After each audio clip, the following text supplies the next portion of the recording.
she either gets off at 11:30 because she went to work pretty early this morning. I was dozed off as my brother was getting ready for school. It was like 7:30, and I think she was already leaving, or already had left, and yeah, so she's either getting off work at 11:30 or getting home at 11:30, something like that. So we'll at least get an hour in. I just wanted to go into that because I'm just like, yo, fuck these mail people right now if they really did steal our package.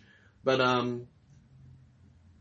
I want my package or I want my money back because I spent like $35 on something I got, but my brother spent $60. He better get his package or his fucking money. Like, excuse me for the chewing, guys. I'm sorry. I was like super hungry. And I didn't want to like waste time before I started the podcast. But topics we're gonna go over today are just favorite games of the year, favorite anime of the year, favorite music of the year, things like that. And I've been like thinking over like my favorite stuff of the decade, and I think I have like my favorite album, anime, and what's the word? Game. Why did I forget game? Why did I forget the word game? I just said it. But yeah, I'm gonna go over like a couple of my favorite animes of the year, games of the year, music of the year, and then I'm gonna go over my favorite album of the year, my favorite album of the decade, my favorite game of the decade, and my favorite anime for this decade. And it's a tough choice, like deciding these. It was really hard, but I was like mulling it over, and I was like, I think I have my favorites for this subject because we're rolling into 2020. It's gonna be a new decade. You know, people like to do weird shit to make it cool and hip at the start of every fucking 10 years. The early 2000s was a wild west. And my generation was just children's. I was like 5 or 6. I was about 6 when 2000 started. My birthday is January, so. It was a strange place for the early 2000s. Like 2000 to 2008 was a fucking, what the fuck was that? But, anywho, guys, we're gonna get started. So let's dive into it. Blah! All right, I'm gonna start off with oh my god, excuse me. I'm gonna start off with anime. I think I'm gonna start off with some of my favorite anime this year for 2019, just because I'm an anime head through and through. I fucking love anime. I love storytelling in general, but anime has always really resonated with me since I was younger. And you guys know that. I talk about anime all the fucking time. I probably talk about anime more than anything else on the podcast. And Pokemon, but just all that fucking controversy. But, anywho. Some of my favorite anime this year, definitely, I want to say JoJo. I want to count JoJo's Part 5, just because it even though it started airing in 2018, it did finish up in 2019. So I'll count it. I'll say it right here. I'll have count JoJo's Golden Wind. Excuse me. I got into JoJo's late last year in 2018. Absolutely fell in love with it from the start. I was beating myself up for not getting into it sooner. All my friends were always talking about it to me, and I just never gave it a chance, because like many people, that shit looked weird. I was like, yo, this shit, I don't know about this. But, I've always been one to try to keep an open mind for things, and then it just got to the point where I was just like, I always say that, but then I'm not backing it up with this. I haven't even watched it. Like, even if I watched JoJo and didn't like it, at least I could say I gave it a shot, and it's just not for me. You know, one of those things. Also, when JoJo's Part 5 started airing, and I found out the ending song was Freaking You by Jodeci, I was like, alright, I gotta watch JoJo's now. That's it. I was like, for real? This is the real fucking ending song to JoJo's Part 5? Somebody posted it, every time I close my eyes, and all these fucking metrosexual looking niggas on the screen. I was like, yeah, okay, I gotta see why this is a thing. And a lot of people will tell you that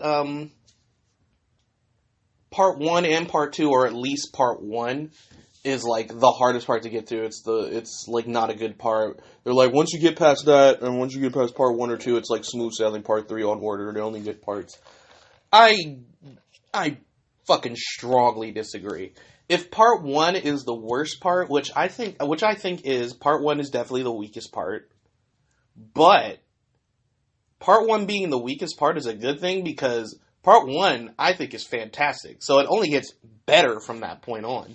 You know what I mean? It's one of those things. I'm just like, well, if this is the worst part, I can't wait for the rest, because this shit is great. I loved part 1. I love the fucking outlandish, out there wackiness of the show.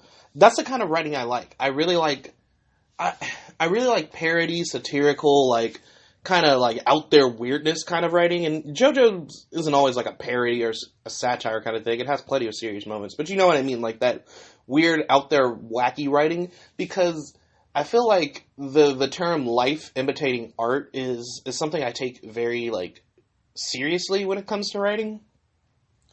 And it's I feel like it goes both ways. Like, the realist writing feels the most real because the characters feel the most real in that world. You can have a crazy world, whatever, like a crazy fantasy, crazy world. I'm getting my words twisted up. But you get what I mean. You can have this crazy fantasy world that, of course, doesn't exist, with magic and airships and this and that. But you can still have it feel real and have it really resonate with people, just how characters are and how they interact with each other and what they say and what they do, cracking jokes, living life. It feels like life. And the thing I like about JoJo is it's a good balance of, like, it's weird and it's out there and it's over the top, but that's something that I think is a good thing for Araki, because Araki's writing stands out. It's so unique. His art's very unique. It's beautiful art. He's a fucking artist, a true artist. Beautiful artwork, and it's unique and it stands out. No one draws like him. No one writes characters or stories like him. No one can make, like, these really weird, dynamic, crazy, thought-provoking battles or plot lines like him. And people that don't like JoJo's probably are thinking, like, what the fuck, you're just making this bullshit up. We just see it differently, dude. That's all it is. And look, if you don't like JoJo's, more power to you. I'm just glad, as long as you gave it a shot, I don't care. You know what I mean? It's like, as long as you gave it a shot. But where was I getting at? Like, they, at the same time, through all of that, they feel like realistic characters. They feel like they have those times where shit is getting serious or shit's sad and they cry, but then they can laugh and goof off all at the same time. It feels like life, because that's what life is. Life is just a mix of those emotions. And a lot of anime have the comedy moments and the serious moments and the sad moments, but they don't feel as real. They don't feel as executed properly as, like, certain stories can portray that. And I think, like, truly great anime are the ones that portray those characters the realist. If you can portray your characters in a strong realistic way, and not in terms of being relatable to people, they don't even have to be super relatable to people, as long as they feel real. Like, this could be a person. And you have to think of it from an outside view. Of course, like, the struggles they're going through or the fictional situations they're going through aren't real, of course. But, like, you can feel like that struggle, like, you felt that emotion before. So I guess, yeah, they have to be relatable. Let me backpedal on that statement before. They do have to be relatable, but you can have it in that setting. And I think that's what a lot of people miss out on when they see anime, because they see just like that. They see that surface level. They see that, the superficial, the visual. And they're just like, this shit is weird. Why do you watch this? And it's like, characters can be deep. And like I said, all anime have those emotions. Like, there's anime where there's jokes and sadness and anger moments, but they don't feel as real as certain other anime. Certain anime that I think pull that off really well are, like, my favorite anime. Like, my favorite anime manga series of all time. Yu Yu Hakusho pulls that off masterfully. Fucking beautiful character work. The character development of the 4 main characters is fucking beautiful. It's a work of art, and that's why I always tell people to watch Yu Yu Hakusho, read Yu Yu Hakusho, give it a chance. Those characters really pull that story along. And that's not a bad thing, because everything else is great. I think the plot is great. I think the action is great. the lore of it all, the world, it's really amazing. But these characters feel like people you could actually know. And that's what I really like about it. Same thing with JoJo's Part 4, Diamond is Unbreakable. I love the slice of life aspect of Part 4 because it makes Josuke, Okuyasu, and Koichi feel like real school kids. Like, this is their life. There just happens to be some bizarre shit going on, and then you have that whole Kira murder mystery plotline going on in the background, but they still manage to have, like, a good time and be friends and have this crazy little dynamic between these high school kids, and it feels real. Fullmetal Alchemist Brotherhood, oh, don't even get me started on the characterization in that. Whew, God. The voice acting, too, like, English and dubbed, dubbed and subbed. Fucking great. Fucking great. Oh my god. Regardless of how you feel about the whole Vic situation, fucking Vic as Ed, oh, so good. So good. Like, he portrayed, the character portrayal in that anime is a combination of, like, the great fucking voice work and the great writing of the story itself. Dorarara. Fucking, oof. Great characterization and all those things.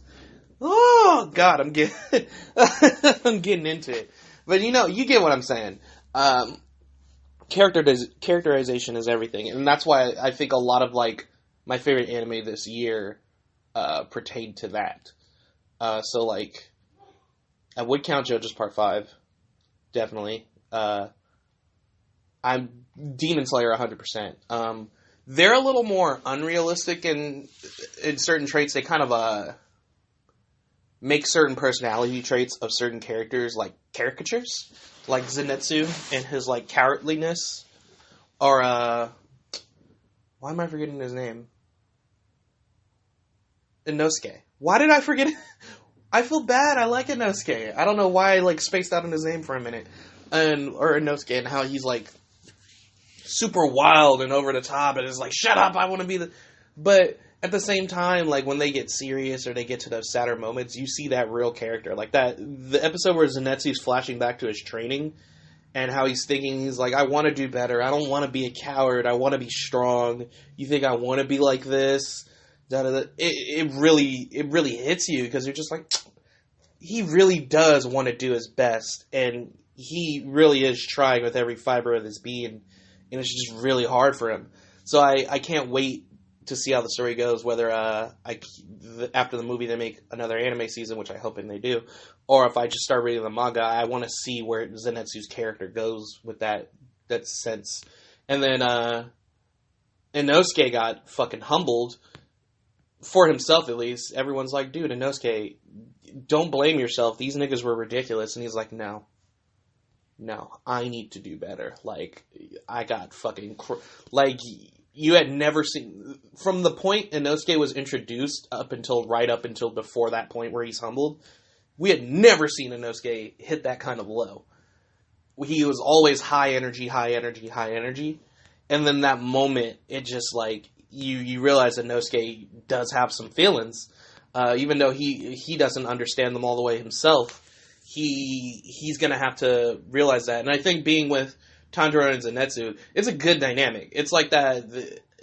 It's comparable to the Josuke Okuyasu Koichi dynamic, just in a different setting, of course, with these different characters. But it's definitely comparable aspect of like these three people influencing each other, influencing each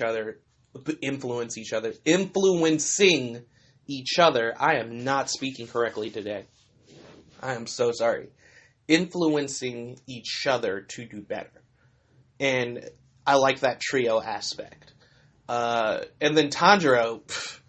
Tanjiro is probably like my favorite main character of the year. Probably tied along with Deku.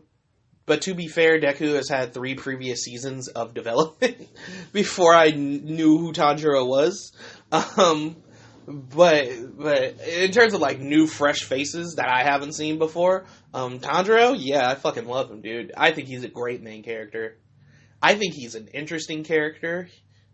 He's very dynamic. He has a wide range of emotion. Like he can be a troll with them sometimes. He's really compassionate. He can get really rageful and, like, angry and attack. He's very kind and he just has all these qualities about him that all mesh really well together. It's like he takes a personality trait or, like, an emotion and makes it his own thing. So it's all these emotions rolled into one, but it doesn't feel like a mess because it's all true to himself. And that's how people feel in real life. That's how you get to know a real person. So, if anything, I think Tanjiro is a brilliantly written character. I've heard a lot of people say Demon Slayer is boring, that it's not worth the hype. And my thing with hype is, real quick. Look, listen. No, I'm just playing. My thing with hype is that, you want to know what anime are overhyped? All of them. You want to know what anime are underrated or underhyped? All of them. Who the fuck cares? Who the fuck cares if you think it's overhyped? Of course it's going to explode in popularity.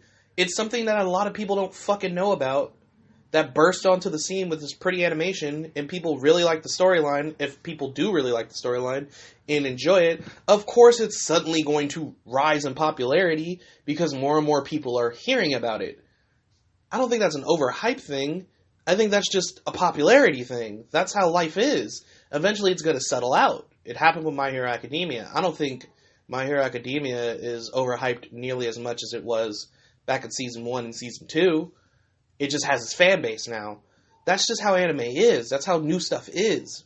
I don't think every time when a new show comes out and it gains a bunch of popularity, that doesn't make it overhyped. It just gained a bunch of popularity. Get the fuck over it. Who the fuck cares? Like, that's just my thing about it. It's just like, nothing is overhyped or underhyped, honestly, dude. I think it's more of a personal thing, if we're being really honest. Because you could, like, love an animated like, I love Yu Yu Hakusho to death, and people are just like, man, if there was, like, a million of me, people would probably be saying Yu Yu Hakusho is overhyped or overrated or some bullshit. I just happen to have a really deep passion for the series. And if other people like myself do have a deep passion for the series, that doesn't make it overhyped. We just really like the series. Alright, sad rant over. Characterization stuff. Like, despite all of that, I don't think anyone can deny that Tanjiro is a fucking fantastic MC. He be spitting them flows. But, no, he's great. He's great. Nezuko is a good character. She didn't get a lot of characterization, but that's because due to her situation. But, she had moments, like, plenty of, like, solid moments of characterization, like, episode 19 of Demon Slayer. Fucking amazing. Probably one of the best things ever. But yeah, there's that. That was one of my faves. I want to say Fire Force, but Fire Force is kind of in the middle for me right now. Like, I don't think Fire Force is bad, but nothing has... You know what? That's a lie. I'll put Fire Force in. It's probably, like, on the lower end of my favorites, though. I need to see more. Somebody said that Fire Force was moving, like, way too fast in the anime, and I think that's a yes and a no thing. I feel like I don't think they're moving too fast. I think they just have fast pacing, which isn't a bad thing. As long as they consistently keep to their fast pacing, I don't have a problem with them being faster paced of a series. If that series just has high energy like that throughout, that's not a big deal to me. That's just how the series is written. But I think at the same time, even though it's a fast-paced series, they have a lot to tell still. Like a lot to tell and talk about still that they haven't yet talked about yet. And at the same time, it's like the story is long, so the story is still very early in, even though it's moving quick, which is why I don't have too strong of an opinion of as a favorite. I don't hate it. I really like Fire Force. I do. I'm 2 episodes behind, actually, so I'm going to watch those probably some point today. But it has moments, like the whole thing where they were in the dish. What was it, with the 7th company? And it was either the 6th or the 7th company, and the fucking battle in the sky where fucking Shinra flew up in the air like a fucking jet. Like, the animation in that was fucking incredible. That final move finish with the red... Oh, God. It looked amazing. And it was a cool moment of action and characterization for the people involved in the situation. But, like I said, I need to see more. I need to see more of Fire Force. It's a fast-paced story that hasn't shown a lot yet. That's what it is. And I think My Hero Academia does stuff like that, too, where it has a long way to go in terms of, like, what to tell us in the story, but its pacing it doesn't feel as fast-moving. I think that's the difference. Like, Fire Force is fast-moving with still a lot to tell, and then, like, My Hero Academia is, like, normal to slower-paced, but it has a lot more to tell. So I think that's the difference between the two. But yeah, I'll put Fire Force on there, definitely. Dr. Stone, fucking slap of an anime. I was not expecting to like Dr. Stone as much as I did. I fucking love Dr. Stone. I when I was talking about the new series, like way back when I was talking about Demon Slayer, Fire Force, and Dr. Stone, like way back on the podcast, earlier episode, I was like, Demon Slayer is definitely my favorite, but it's because it's the further end. Demon Slayer is still my favorite of those three. I really love Demon Slayer. I can't wait for that movie. But I thought it was going to be Demon Force, Demon Slayer, Demon Force, Fire Slayer, Demon Slayer, then Fire Force, then Dr. Stone. No, it's Demon Slayer, Dr. Stone, then Fire Force. Like I said, Fire Force, it's just, I need to see more of that story to get more involved. But Dr. Stone is absolutely brilliant. That writing is incredible. They literally make learning fun as fuck. I love it. I love the characters. They're all really like, they're all unique. They're all different. They're all exciting in their own ways. They all have their strengths and weaknesses. They all got their episodes with their own characterization. And I'm so fucking sad that today is the season finale, right? Like, episode 25 it just went up on Crunchyroll today. Which, I'm 2 episodes behind on that too, so I'm gonna watch 24 and 25 back to back and be fucking sad. But they did get confirmed for a season 2. I know that. So I can't wait. I cannot wait. I fucking love that anime. It's, guys, if you're not big on non-action series, I still say give Dr. Stone a chance. It'll have your, like, heart racing at certain points. And, like, it does have some action moments. It has plenty of action moments, but it's not an action series. It's very, like, story-driven. And it's educational, but it's, like, story-driven, too. It's heavily story-driven. And the way the plot is going, oh my god. When they reveal the origins of that village, I fucking lost it. I was like, oh my god! And they all have the haircut. Oh, I fucking loved it. I get legitly excited when I turn on Dr. Stone. That's how much I love that series. I was not expecting to love it as much as I did. In terms of, like, if I had to rank what I've been talking about right now, My Hero Academia Season 4, it's probably going to be on the lower end, not because I don't think it's good. I love Season 4, the arc they're on now with the whole 8 cleansers and shit like that with the Mafia. It's my favorite arc of My Hero Academia. The only reason why I put it lower is because I already know the story, because I read My Hero Academia. So I'm a good couple of arcs ahead. I'm like a few chapters behind on being current, but I'm well ahead of where the anime is, and I read this arc like a year or 2 ago. But I love this fucking arc. It's my favorite arc of the series. It's the reason why Kirishima is my favorite student. And it's the reason why Fat Gum is my favorite pro hero. I love this arc. I was hyping it up for my friends. I was like, I don't give a fuck. I love this arc. I don't care what y'all think. My favorite arc. This is the best arc in the story. I love this arc so fucking much. So it's purely because I've already watched it that I don't feel it's fair to put it up there yet, especially considering the fact that they're probably going to have another arc within this season. They usually animate 2 or even 3 arcs worth of content into a season for My Hero Academia ever since Season 2. Season 2 had like 3 arcs in it. It had the sports festival, that first internship with Stain, and then like the little test where they had to team up, and then Bakugo and Deku got teamed up and they had to, like, try to get around All Might. That was, like, an arc in itself, too. So it's usually, like, 2 or 3 arcs a season. So they'll probably get another arc in after this, I feel. But, yeah, it's probably on the lower end. So if I had to put them up now for, like, favorites, and I didn't watch a lot of anime. I'm not going to lie, like, this season I didn't watch a lot of anime. Like, Attack on Titan Season 3 came out this year, too, huh? That I didn't watch either, but that's because I also read Attack on Titan. I am a good chunk behind on Attack on Titan, but I'm ahead of where the anime is. I'm ahead of that point. I know what's in the basement. I know all of that shit. Blah, blah, blah, blah, blah. So, that I didn't watch either, so I heard it was really good, though. I heard they animated it really well, and I know that part of the story that they're on is I fucking loved. It started to pick up steam again for me. So I'd probably put that on the lower end too. So if I had to put them up, it'd probably be Attack on Titan at the bottom for me, just because I'm not as huge of a fan. I do think Attack on Titan, where it's going in terms of the manga, like right now, because it's about to end, I believe. It's going out as a good. I think it'll eventually be a classic. The ending is really intriguing where they're headed, but It's just like, I think in terms of like what the story is, it's just not my like huge cup of tea, but I think it's fantastic.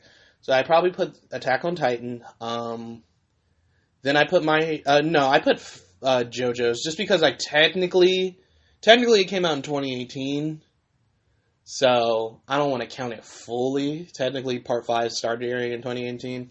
Well, we'll put it there. Then I put Fire Force. Then I put My Hero Academia. Then I put Dr. Stone. Then I put Demon Slayer at the top.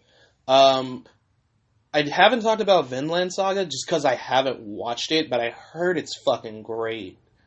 I don't have... What does it air on? What is it, like Amazon Prime Video or some shit? I don't have that. So maybe I'll try to find it and watch it online or something, but I don't have normal access to watch it. This is the only reason why I haven't watched Vinland Saga. But I heard a lot of people saying it's really good. It's really, really good.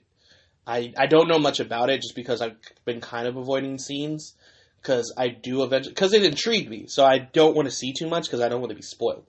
But damn, I talked about anime for a minute. I can go in on it, bro. I can keep going and going and going and going and going. I think I'll move into music next, because I feel like music is going to be a lot quicker, because I feel like the majority of the albums that I really enjoyed, like my favorites this year, are the ones I talked about on that episode where I talked about like 4 albums in that one episode. Yeah, those are definitely in there, but there's a couple of others that I didn't talk about that episode that I want to bring in.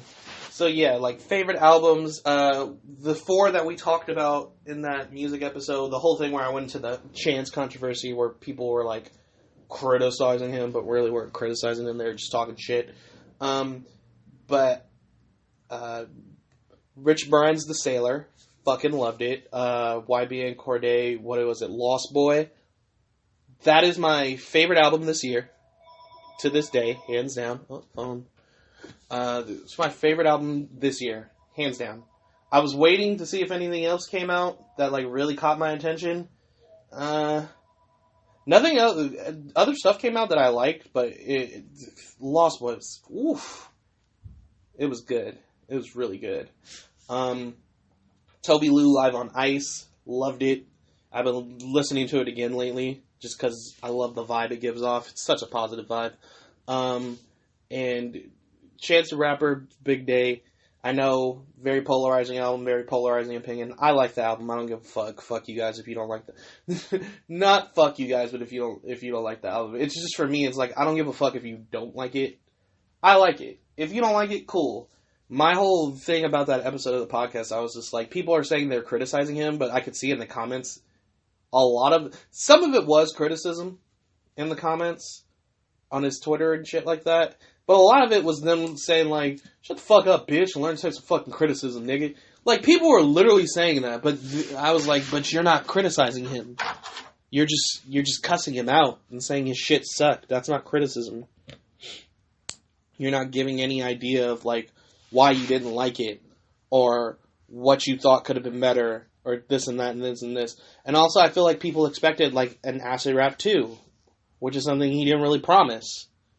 And also, he's not in that stage of his life anymore. I went into the whole thing, and pretty much, if you think about Chance's like mixtapes and his album, each one of those is a phase in his life. 10 Day doesn't sound like acid rap. Acid rap doesn't sound like 10 Day or Surf.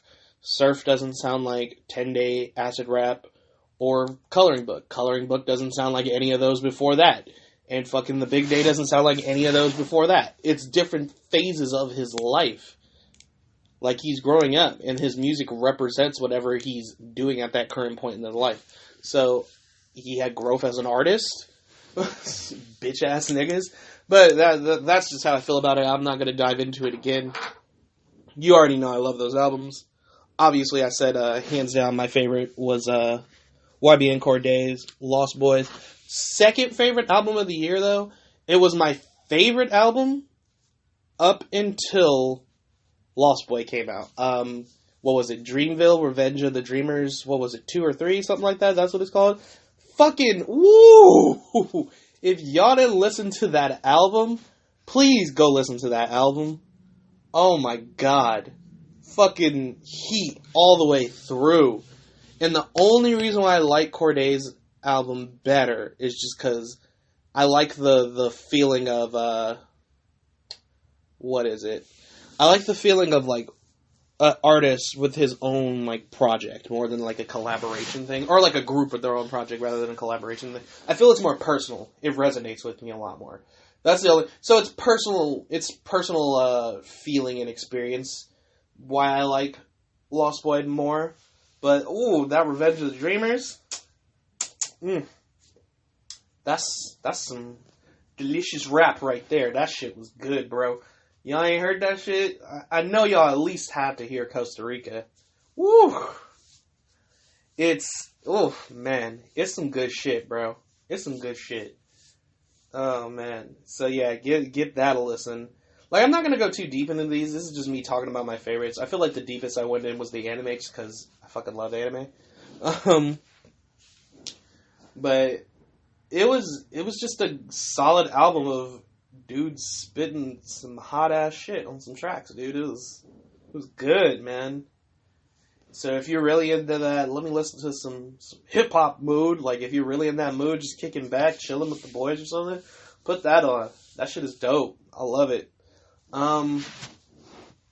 Schoolboy Q's album came out this year too. What was it called? Crash Talk? I liked that album. I didn't, like, love it, but I liked it. I enjoyed it. I enjoyed the tracks from it. Like, Num Num Juice was dope. Crash was probably my favorite track off the album. I didn't hear a lot of people talking about it. I don't think it got a lot of shine. I don't think it was, like, hugely popular compared to his other work, which I can understand why. Excuse me. But at the same time, I don't think it was a bad album. I think it was pretty solid. I think it was pretty good.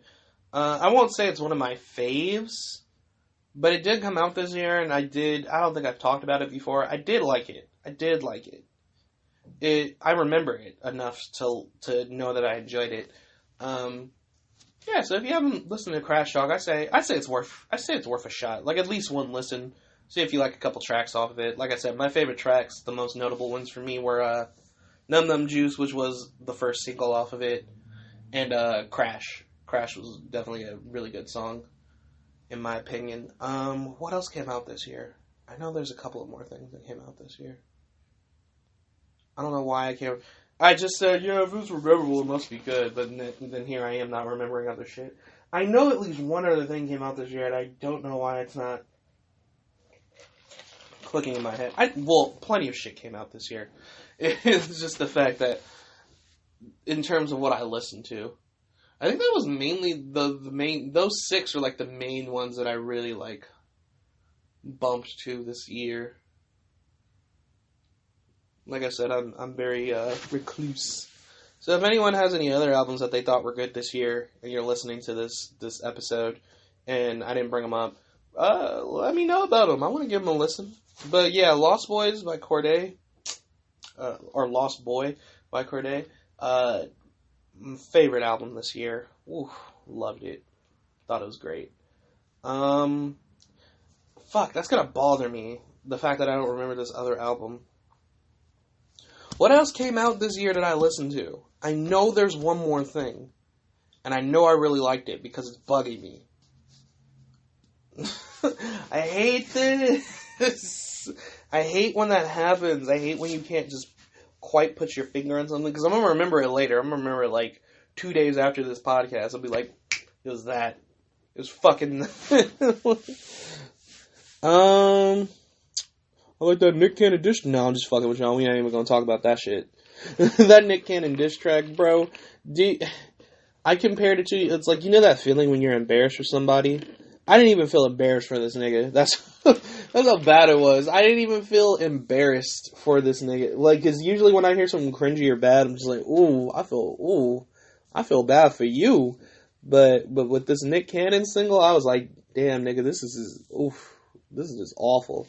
My mom thinks he's just, trolling, being a clown, trying to get some attention. Which I think is what he's doing too. But it was... Can't be me. I can't make a fool of myself like that for some popularity for a few minutes. Oof. Big oof. And I'm not even a big M fan, but at least I know. I'm just like, nigga, this is stupid. You look stupid doing this shit. But, yeah, man, fuck. I probably just gotta sit down and do another music-themed episode. I only did one of those, a really solid music-themed episode. I gotta do more of those. I like doing that. I like talking music. It'll come to me eventually. But moving on into games, I didn't play a lot of new games this year. I played a good couple of games, but in terms of games that released as of 2019, I didn't play a lot of 2019 released games. And it's a combination of I don't really have the money, and I don't really like taking those risks. And there's not a lot of games I was interested in that came out this year, to be perfectly honest. Not that I think, all these games are trash. There's probably a good couple of games that came out this year that were great. It's just, I didn't personally play them. I wanted to play Samurai Shodown 6. And I just never, the opportunity to have the money to purchase it at that point, I never got the chance to. I heard Samurai Shodown 6 was really good. I think it was nominated for Fighting Game of the Year, but Smash Bros. Won that award last night at the Game Awards. I didn't play Death Stranding because I didn't have a strong interest to play it. I want to play The Outer Worlds. I haven't played it yet. I heard it's fucking fantastic. And I've seen that it's fucking fantastic. And it's on Game Pass, so probably when I feel like picking up Game Pass again, I'm going to end up playing it. Jedi Fallen Order looks great. I need to try to pick up that probably soon, maybe try to play through it. My 2019 kind of started off shitty. I guess I'll count Jump Force as 2019, even though Jump Force came out late 2018? Late 2018? Or something like that? Or was it early 2019 that it came out? It was early 2019, huh? It was January. I don't even remember when the shit came out. The shit sucked, dude. That was the first new game I played of the year, and that shit sucked. I was mad. I've talked about Jump Force before. I wasted money on that shit. I was mad. I was like, I played this one. I felt fucking stupid and humbled. I was like, I'm never doing this stupid shit again. I did purchase Anthem.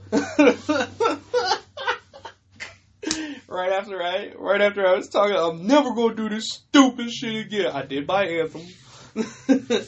I was hyped for Anthem though because I like BioWare. I'm a BioWare fanboy. Dragon Age is my favorite games of all time, so I think I already kind of hinted to what my game of the decade was going to be.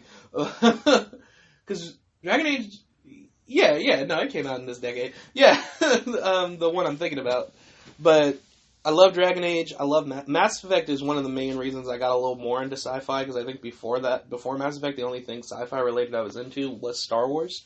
And that's because of the zoom lightsabers. I got more interested in the other stuff in the Star Wars universe after that. But yeah, I love BioWare. And I think I've said this before, at its core, just as a game, gameplay and all that other stuff, I think Anthem is great. It was just everything around it and involved with it was just poorly executed or just straight shit. And we know they're working on an Anthem 2.0 essentially, Like, they're reworking a lot, like, they're gonna rework a lot of the game aspects. And hopefully we'll see a drastic improvement. Hopefully they can No Man's Sky it. Because No Man's Sky, if you guys don't know, everyone knows No Man's Sky had a fucking awful launch. Like, I don't think anyone is out of the loop on that.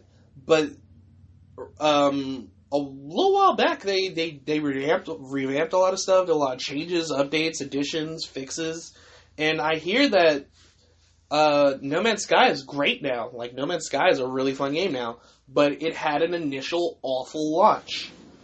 They told lies, shit wasn't followed through on, so we'll see if the same can happen with Anthem. I hope it does, not because I spent the money on the game. Well, that's one of the reasons I spent money on that game, and the only reason why I stopped playing is because no one was online anymore. I was like, oh, the game's gonna die. I was really sad. Because I was I'm enjoying this. I'll put little updates in here and there, hopefully make it better. And no one joined. I fucking actually really liked playing that game. I liked flying around in my big-ass mech, because I was the what was it called? The Colossus? The big-ass tanky suit class. I fucking loved it. And and there's just like, nope, no one's online. I was like, oh no! Yeah, it sucked. That shit sucked. Not the game's whole launch. So hopefully Anthem 2.0 does better. So, not a solid start. I played some Division 2. I just kind of fell off. I kind of wasted a lot of money earlier. I just kind of fell off of Division 2. I like Division 2, but I don't think it was memorable enough. I think it was a good game, but it didn't have anything that, like, made me remember it. Like, at least with, like, Jump Force, it's memorable because of all the anime characters and the fact that it's fucking terrible. And Anthem had, like I said, Anthem's core, it had some fun gameplay aspects. Like, some of the best, like, flying mechanics in a game I've ever seen. Like, the fucking suits with the jets just zooming around. It is fun as fuck to fly in Anthem. Okay? It just is. That's something you cannot. It's so much fun to fly around in Anthem. Like, see, there are memorable aspects. I don't remember. There's nothing really memorable about the Division 2. Just kind of a game. But, yeah, not a solid start. And then, like, a lot of the games I played this year are games that didn't come out this year. I mean, technically, my game of the year, once again, out of all the games I've played, I didn't play Sekiro either. I just didn't have money. And, like, I'm mainly into fighting games or, like, RPGs. And I'm not a huge, like, Soulsborne kind of player.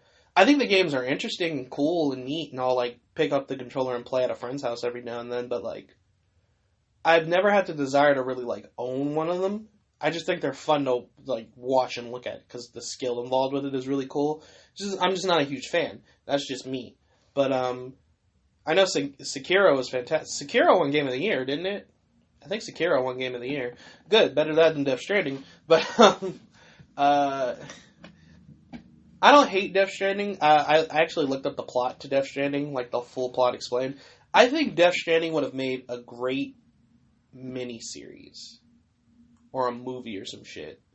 Because I think the story is really interesting, like the actual aspects of the story and stuff, and the way it's filmed and as played out. But, like, as a game, I don't think it's as strong as it should be. But that's just me. And also, take that with a grain of salt. That's coming from someone who hasn't played the game. It just didn't look that interesting to me in terms of the gameplay aspects. But I think the story is really fucking cool. I really, thought the story. But I don't know. But Sekiro looked awesome every time I saw it. And I did play a little bit of it one time. And though I sucked ass because I only played it, like, once or twice, it was fun. It was fun to play. Like I said, just not for me. So, congrats to Sekiro for getting Game of the Year. I believe they got Game of the Year. But yeah, there's a lot of games I didn't play. I play mainly RPGs and fucking fighting games. And the only fighting game that came out this year, besides fucking Jump Force, was Samurai Showdown 6. No, it wasn't even Samurai Showdown 6. It was just Samurai Showdown. This is the 7th one, right? Yeah, this is the 7th one, not even the 6th one. This is the 7th one. I didn't play it. I really wanted to, though. I still want it. I'll probably get it sooner or later. But, yeah, I didn't end up playing it. But I did play a couple of games. Technically, my game of the year is Dragon Quest XI-S, Echoes of an Elusive Age Definitive Edition. I'm like, technically that game did come out this year. And even though, it's the same Dragon Quest, I was talking about it before on a previous podcast after I finished 11S. They took a great game and made it better. Like, even better, which is hard to do. It's hard to take something that's already really, really, really, really, really good and make it that much better. Like, it's hard. I really feel like it's hard to, like, push that. And from the quality of life changes to the added content, the vanity slot thing so you can wear whatever costume and not worry about your stats, the fact that you could marry other people besides, fucking, what's her name? Now I don't even remember that bitch's name. She's not a bad person. I just don't care because she's not involved in the story enough. She's supposed to be like your childhood friend and shit. She's named after like a stone or a rock, like everyone in Cobblestone is named after. Gemma. Yeah.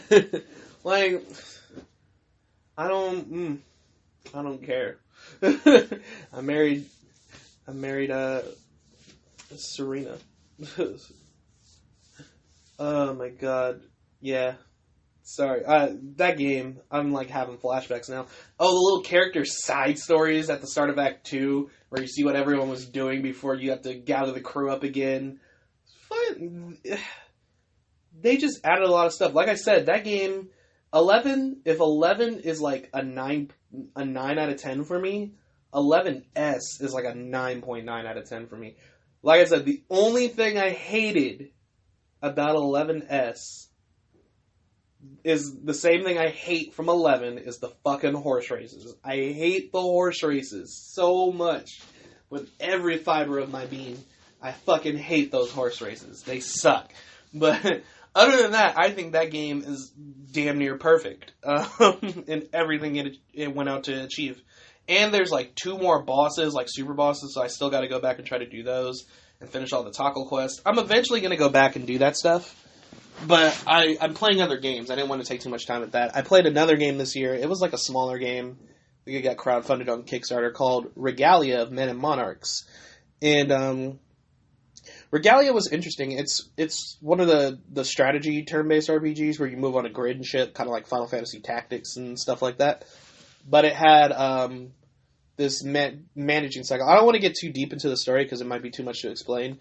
But pretty much, your dad dies, and in his will, you inherit like this old kingdom they used to own, and it's all dusty and old.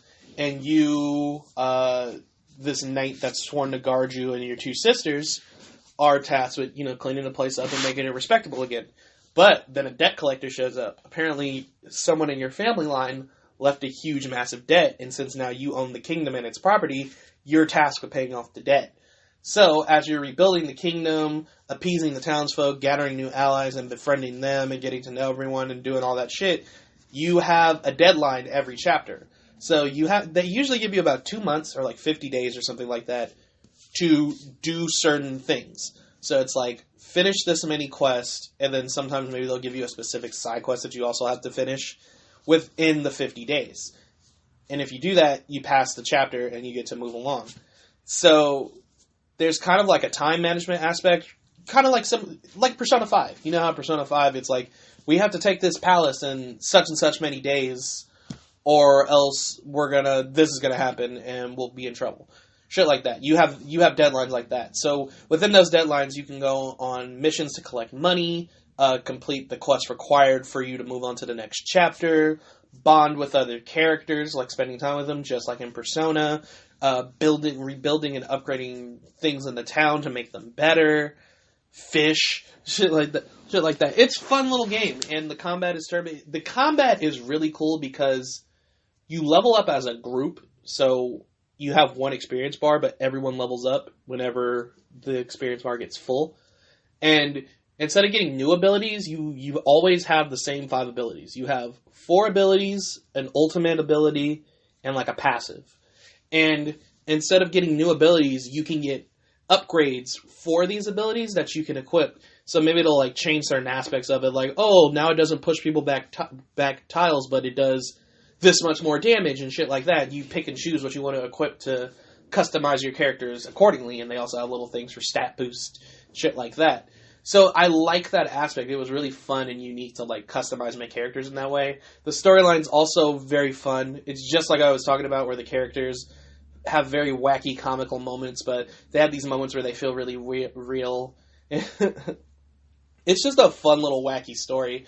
And it didn't take that long to beat. I was just lazy. I got it way back before 11S came out, but then 11S came out, so I stopped playing it and played 11S, and then Pokemon came out, so I started playing Pokemon. So then I was like, oh, let me finish this. And it's not that long. The main story is like 7 chapters, and then after you beat the game, you can just keep doing whatever you didn't finish, like raising their bonds, exploring all the lands you didn't finish exploring, leveling up characters and all that shit. You could still keep doing all that stuff and having a good time. And the one I got, the Royal Edition on the Switch, it comes with both DLCs, which gives you like these special like tower. You can get like these inks to change costume colors, and it's like kind of like an infinite battle mode essentially. And then there's another DLC that I didn't play yet. I'll go back to it, but I'm playing a different game now because that Black Friday sale hit on the Switch, boys, and you know a nigga had to cop a couple games. So I got Valkyria Chronicles 4, which I'm playing currently. I got the complete edition. So it was $25 on the sale, so I was like, oh shit, yeah, let me pick it up. I am loving it. It is the most fun and stressful experience of my life. I love this game though. It's a fun time. I really like the story. It's not like the greatest story in the world, but it is very intriguing, very interesting. And I think the thing that makes it more stressful is like the story in combination with the fact that besides your like the main plot characters, any of your units in your squad can die in battle, and it's permadeath. So if you don't save them in time, when they fall, they die for good. And they leave, like, mementos and shit. I haven't had anyone die yet, but that's because I'm fucking, like, no one dies. I don't want to get... Because they all have names, dude. They all have, like, individual faces, character designs, names, personality traits. So they have, like, these little personal abilities, and it's based on their personality. So sometimes they can help them, like, being alone makes this person feel more comfortable, raising their accuracy or defense or some shit. But then they'll have, like, something else that, like, lowers their stats. Like, they don't like being around men. It lowers their fucking focus, lowering their defense or some shit like that. So, yeah, and these things trigger randomly, so you gotta be careful with those things. But as you use a character more and level up your units, they get more battle traits that are all positive. And then, like, maybe once you, like... get a stronger bond with them, the more you use them, you can have them get over, like, the negative traits and get more positive ones. So the more you use characters, the better they become overall, not just levels. And it's like a mix between, like, XCOM and Fire Emblem is the closest thing I can say. It's kind of like, it kind of plays out like that, like the battle system. Very, very similar. There's certain different aspects that make it unique in itself, but it's very, very similar. And I like a lot of, like, as I've been going through the story, we get more, like, you get more things to use in battle that make combat even more, like, robust. I want to say, like, you can, your leader, like, the main character, like, when you get to certain chapters, you can give out orders, and orders, like, use up, like, a little point for, like, your turn, but you can give, like, units, like, a boosted attack or resistance or immediate healing, or say you can't reach somebody that's fallen in battle in time, you don't want them to die, you can get them a medic to go straight to them and take them off the battlefield so they don't die. Shit like that. And that's really interesting, and that came in later. They have, like, this last stand feature where, like, at some points when a character falls in battle, they'll get a last stand thing. So, like, if you fell from, like, getting shot down, you can either counter that person, like you'll get up for a last wind and like shoot back at the enemy before you fall completely, or if you died a different way, you can get up and have like this last hurrah turn where you move out and you're like immune to any like interception fire, and then you can do one last whatever attack and then you fall, or you can inspire, which raises stats of units around you before you fall down. So it's cool. I like that. Like they keep adding these things, and like your classes can become elites, and then they get new gear and new stat boosts and shit like that. It's fun. It's a fun time. And I got the complete edition, so I'm going to get all the DLC, be able to play through all of that. It's 18 chapters, I believe, plus interludes and stuff, too. So I've done 2 interludes, and I'm currently on chapter 8.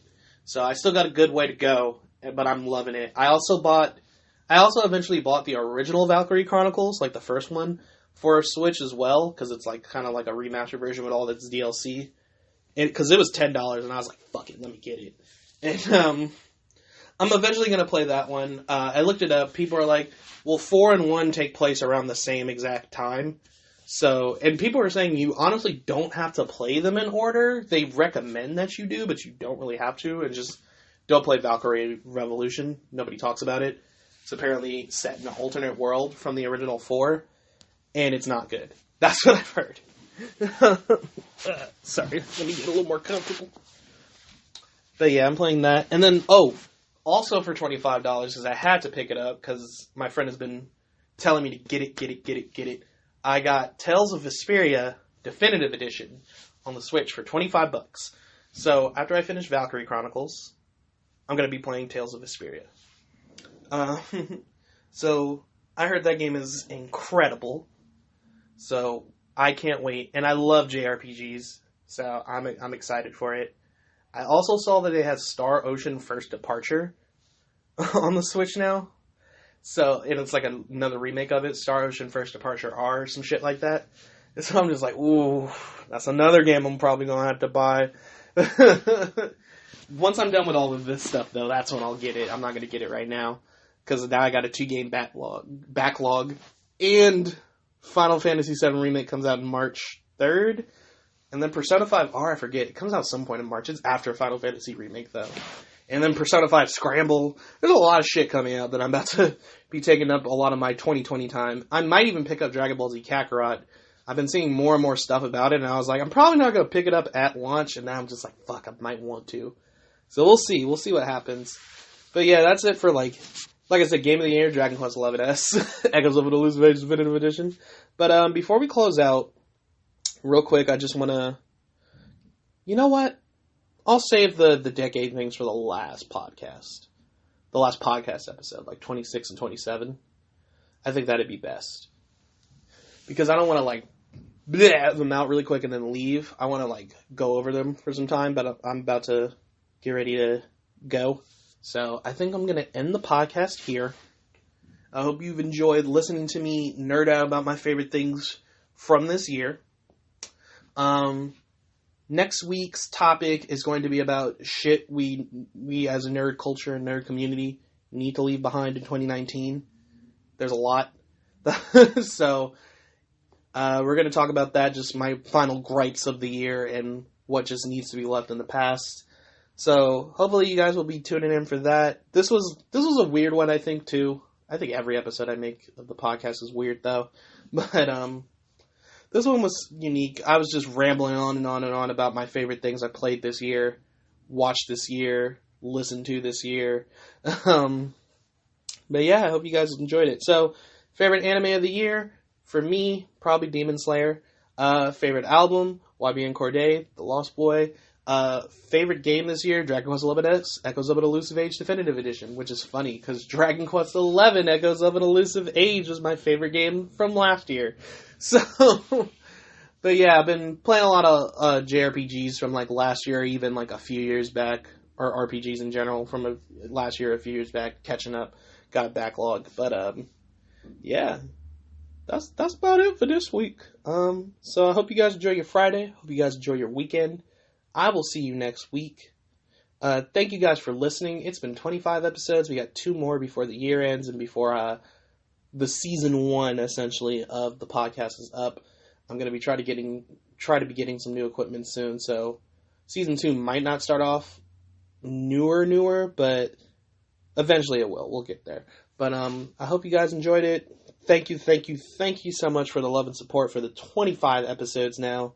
Let's keep doing it. And we made 25 episodes, and I started I started this podcast officially like July or August or some shit, like the official episode 1. So we're gonna have a full year of podcast episodes. So we might be able to like spit out like 50 episodes or even more. Who knows? We'll see. But thank you guys for listening. Thanks so much. I will catch you next week. And later. Hey, hey, hey,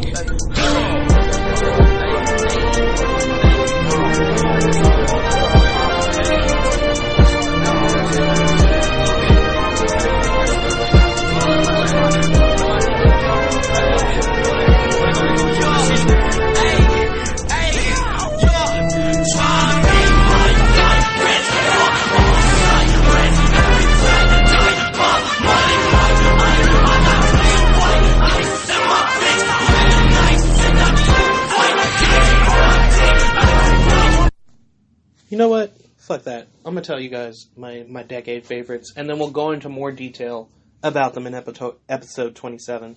Because I said I was going to do it, and I didn't do it, and I don't want to say I was going to talk about it at the beginning and not do it. So fuck that. Let me do that shit really quick. My favorite album this decade, and also, I don't care what you guys think. These are my favorites. I'm not saying this has to be everyone's. This is just me. My favorite album of this decade is Kendrick Lamar, To Pimp a Butterfly. I don't know why my speech is fucking up today. My favorite album this decade was Kendrick Lamar's To Pimp a Butterfly. I fucking loved it. My favorite anime of this decade is Durarara, both the original series run and Durarara X2. It's also my second favorite anime series of all time, so I guess that makes sense. And my favorite game this decade was Dragon Age Inquisition. I will get into more reasons why these were my favorites of these decades, but that's all I'm going to talk about right now. I just didn't want to lie and say I was going to say them at the start of the podcast and not say them. So I'm saying them here just so we're clear on that. So favorite album, To Pimp a Butterfly. Favorite anime, Durarara. And favorite game, Dragon Age Inquisition. Those are my big three of the decade for me personally. So if you had your big three of the decade, your big three of the year, let me know. And I'll see you guys next week, where I talk shit about these people in the anime community, in nerd culture in general, that I fucking hate. Love you guys. Thanks.